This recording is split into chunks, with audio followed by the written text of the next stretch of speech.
Hi, welcome back to Bit by Bit for another coffee break. This time we're doing something a little bit different. So my name's Jess.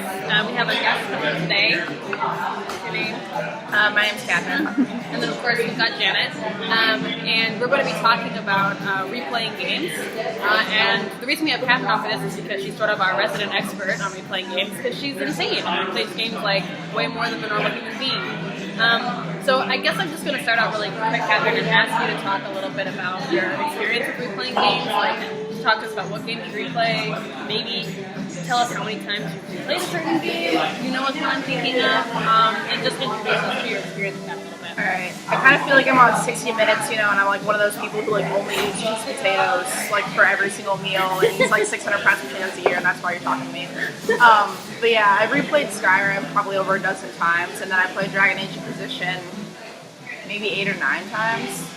And basically for me why I replay them is because they're RPGs that have like so many choices available that I like, and I enjoy the game so much, I want to see what all the choices are, and sometimes when I make one choice it closes off this whole path, and I want to figure out what that path is, so I replay it. Until there's nothing left to find, which can't really happen because these games are really huge. I was about to say that doesn't stop you if you keep replaying them. Yeah. Yeah. How about you, Janet? Do you replay games at all? I really don't, I don't think. Though what you mentioned reminds me a lot of, like, there was recently this article on this one guy who found all the locations in Fallout 4. It took him, like, I think 400 hours or something. Yeah. So that reminds me of that. But the only games I've replayed that come to mind are, of course, the series I always talk about, which is the Jack and Daxter series. So I replayed that because I got, like, the collection. So they were originally for PS2, and I got the remastered collection for PS3. So when I played through that was me replaying those games. And then I think, for me, I go back and I replay, like, the classics of, things from my childhood that I feel like I want to experience again and see what that's like.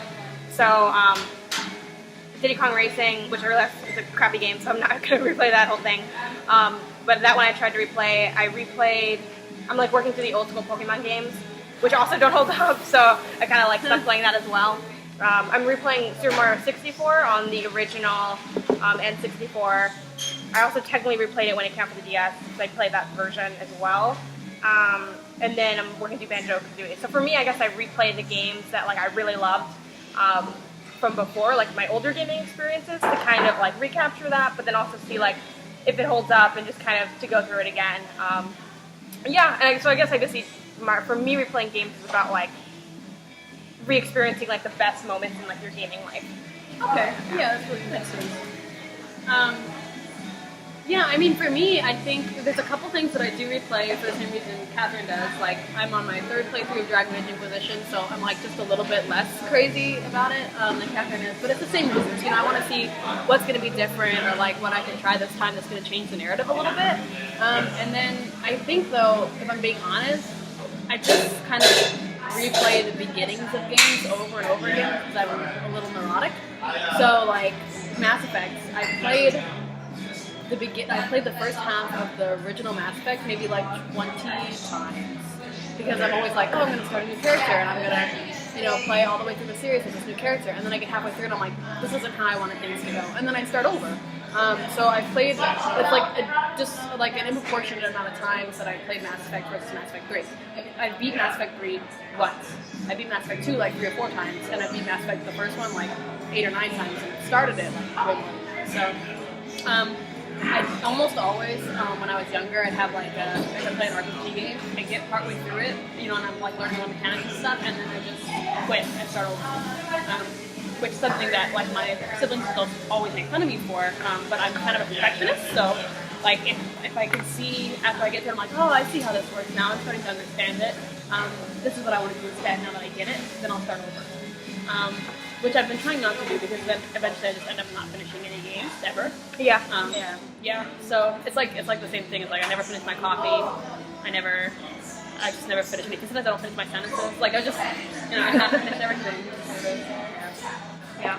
I know that recently, Katherine, you started playing with Far Cry, right? Far Cry 4. Right. Yeah. And when I saw you playing it, you're like, I'm trying to play a game that isn't the games I always replay. So do you think there's a point where you're ever like gonna completely be done with like Dragon Age Inquisition and like Skyrim, or is it just a matter of like you're gonna replay that until they come out with the next thing, and then you'll just it's just gonna be a continuous binge of replaying the series? I mean, part of it is waiting for the next installment to come out, like especially with Dragon Age Inquisition since it ended, like so, like it's not really a cliffhanger ending, but it kind of is also because the next game is gonna prove to be pretty impressive, I think, in terms of plot.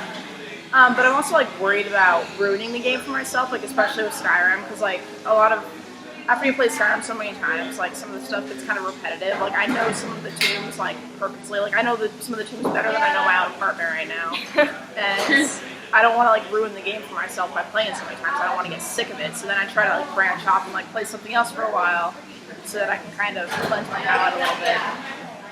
I actually haven't played Skyrim in a really long time now, so it's been probably 6 months. Gonna get that Oh, wow. remaster. So yeah. With the mods, oof, gonna go to town.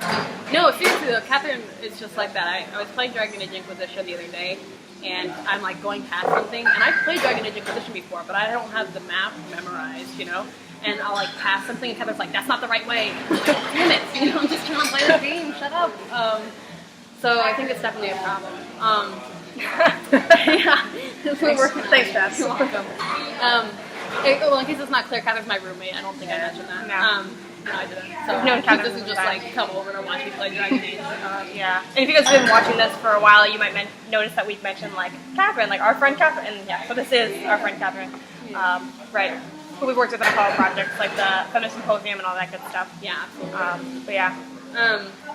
Actually, Katherine, can I ask you a little bit about your background with gaming, because I think that like the way you replay games has to do with how you learn about gaming. You know, so maybe talk a little bit about your first games and like. So, my family didn't own a gaming console until I was 16, and we had a Wii, and it was mostly for like the Wii Fit that like my mom and my older sister wanted to use.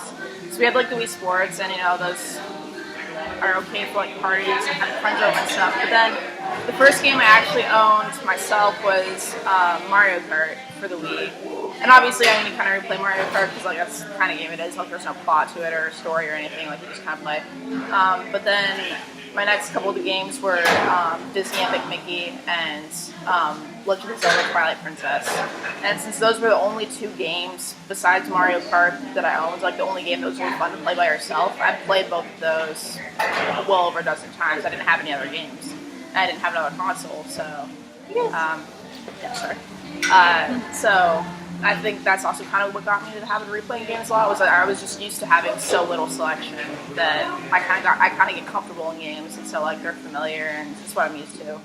That's so interesting because you know if you look at I guess like videos that talk about the history of gaming, or people that like talk about what gaming was like in the 80s and the 90s. So like a smidge before, like when we started playing games, there's one thing they mentioned that when they made the games really hard was so that you could replay it over and over again and still get something out of it. So it's like really interesting that happened to you because you like started in such a modern context, but the same thing still happened. Yeah, definitely. We have so much variety. I had a ton of variety growing up because we had multiple consoles. Like kind of how it would work since there were so many of us. A lot of times we'd either all get one console. Like for Christmas, it'd be like, okay, this is for all the kids. It's the Xbox 360, right? You know, or one person like I got the Sega. Like that was my Christmas gift one year. It was my console was the Sega. You know, and that happened with a couple different kids. So overall, we had a lot of the consoles when I was growing up. And then there's like a million games on each console, and then there's also the Hollywood Video Store, like where you could rent video games, and so I guess I was always like trying out new games and having new games come in. And I definitely haven't played as many as like a lot of people have, but that's the thing is, you know, I play something for a couple days and be done with it. I think it's probably screwed me up for life. Well, I'm trying to decide if the way that I play video games has screwed me up as a person, or if I was already screwed up as a person and that's why I play video games. Yeah, I don't know. Always a fun thing to think about. Yeah, I think I have the same problem too. It's funny because before we did this video, we were talking about you know, guests we want to bring on, and we want to have Katherine on here. She knows a lot about games, and we talk to her about games a lot. And we were talking about how in like you and me, Jess, we were talking about in some ways like Katherine's a better gamer than we are. And I don't like to make comparisons on like, you know, what makes something better or whatever, but just because like, or if she's not better, maybe she like loves games more than us. Like we just kind of go through them. And it's like, I don't know, I feel like the relationship's just, the dynamic is just different. I'm monogamous. Yeah, you're a monogamous gamer. Exactly, and we're just like, oh, I don't know, I kind of played part of this, I didn't finish it. You just have a million side pictures. Yeah, basically. So, yeah, which I think is something I know I'm trying to get away from. I want to have like more knowledge on like, I want my knowledge to be deeper, but also, I mean, definitely broader, but also right now focus on being deeper because like I don't finish a lot of stuff. Like, I can't imagine Katherine ever not finishing a game unless she just didn't like it or something. I mean, I didn't finish the story of Far Cry 4, Right. but You did finish Tomb Raider though. I did was proud finish of Tomb you. Raider. Nice. She was getting the itch for Dragon Age, and she was like, Yeah, should I I was like- finish Tomb Raider or should I just go right back to Dragon Age? She finished Tomb Raider, so I was proud of you. Really saw proud of through you. the end. Yeah. So now she's back on Dragon Age. She left. I started playing Dragon Age Origins all the way through. I started Dragon Age Origins, Dragon Age 2, Dragon Age Inquisition, and I've been doing that for like maybe a couple months now. And then Katherine just like hops on and goes to Dragon Age Origins, Dragon Age 2, Dragon Age Inquisition in like a week. And I'm like, I've been working on this for months. It took me very little time. I think Origins and Dragon Age 2 took me maybe a week apiece, which is still kind of crazy because they're not as extensive as Dragon Age Inquisition is, but they're still not small games. Like they both still have pretty big maps, so especially Dragon Age 2. It was just ridiculous. So That's all. I got done and I was like, man, maybe I have a problem. So maybe we should talk a little bit about like qualities of games that make them replayable for each of us. So I know that Janet, you said that like for you it's about reliving your best moments in the gamer. Can you talk about that a little bit more? Yeah, so, you know, like the Jess and Janet series in particular was one of my favorites, like, of all time. It probably is my favorite series of all time, actually. So, like, getting that, like, I got it as a gift 1 year. And yeah, I don't know. Just wanting to, like, just remembering, like, this game was so good, like, let me do this again. And then, I don't know, you just get to do it again. It's like, I wrote about this a couple times in a few different articles recently. But I feel like when you replay a game from your childhood that you really liked, it's also kind of like recapturing like what that era was like. So it's not just like replaying the game for its mechanics and the enjoyment of the missions and, you know, getting the power cells and all that, but it's also remembering, like for me, like when I was younger and I used to game like so much more and I used to like always play with like my brother around and we'd like watch each other play and then switch off. So it kind of has like that nostalgia bit as well.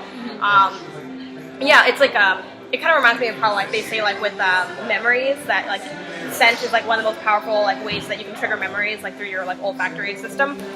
So you know, you go into a house and it's like, oh, it smells like my grandma's house, and then you like kind of have those memories. For me, it's like that, but with gaming. So like if I go into a game, like when I hear that sound of the PS2 go out with the, you know, the boom, and then it has a little like squares go around. It's like that's just I'm like instantly like transported to that era in my gaming life, and it was like it was my favorite era, and it was like just the best. So that's kind of why I play as well, like not just to kind of re-experience the game, but kind of recapture those highlights. But yeah, that's cool. What about you, Katherine? Well, for me, for it to be replayable, like I said at the beginning, it kind of has to have a lot of different options so that my gaming experience isn't the same every time. Right. And I mean, that doesn't really fit in with how I started off in gaming because, like, Disney Epic Mickey and Twilight Princess don't really have a lot of choices involved. Like, they're pretty linear games, especially Twilight Princess. But now, like, since I've gotten more into RPGs and stuff, like, I need to have an ability to kind of change how I play my game. Like, my characters have different personalities. I make different choices. Definitely. Talk to different people, you know, that kind of thing. It's almost, especially the first few times you replay it, like, it's almost a new game. Yeah. So. Yeah, I think that's a similar way to how I replay games. That's why some of my favorite games are the BioWare series because they're so filled with choice and like changing narratives and stuff like that. And I definitely do have like a character type in mind when I start. Like when I'm playing Inquisition right now, my goal is to make the darkest timeline. Like that's my goal. I just want everything to be dark in the game. But like I like having interesting like character constructs. So like my character, she wants the darkest timeline, but she's also like girl next door nice. Like so it's like a weird contrast and I'm really excited about it. So I get excited about stuff like that. And I also get excited about like different people you can romance and different big choices you can make in the games, and BioWare is all about that. And bless their hearts, like they make the same, they use the same like archetype every time. Like the same blueprint for games every time they make them. And I've played almost all of their games and they're all like this. I know what to expect every time, but there's still twists and differences and I really appreciate that. But I think also have been trying to get more into not necessarily just replaying games, but like revisiting games I've never beaten, which is a way of replaying them because of like this is something from my childhood or even just from the last couple of years where I started it and I didn't finish it and I want to go back and finish it. So replaying for me has started to involve that a little bit.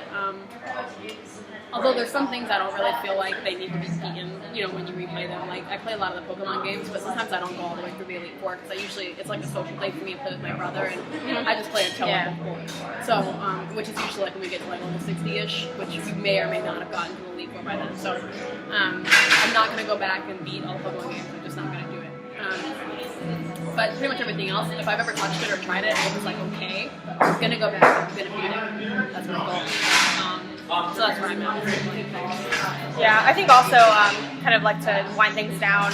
But for me, another good reason to replay games is just to kind of like if you feel like they are maybe like important to like your knowledge of gaming, like just going back and replaying it. Like I know I had that experience with people recommending that I play Mega Man, and then I'm like, guys, when was the last time you actually played Mega Man? Everyone's like, it's been 10 years. I'm like, you should probably go, just to kind of like I think brush up on. Like what made the game when it was, and you might like notice different things now, or you might get parallels. I think especially for like you and me, since we write about games, like I think it's always good to go back and kind of like see kind of what that world was like and how it's like different or similar to like what we're doing now in gaming, and kind of draw those parallels. Kind of like brushing up on your history, I think. Right. Is like another good reason. Yeah. Hey, well, go ahead. Oh, I'm sorry. I just had one more thing. I'd say like the only other reason I would replay a game like Ori and the Blind Forest, which I replayed maybe four times now. And that one doesn't involve any choice, but for me that game is like really therapeutic.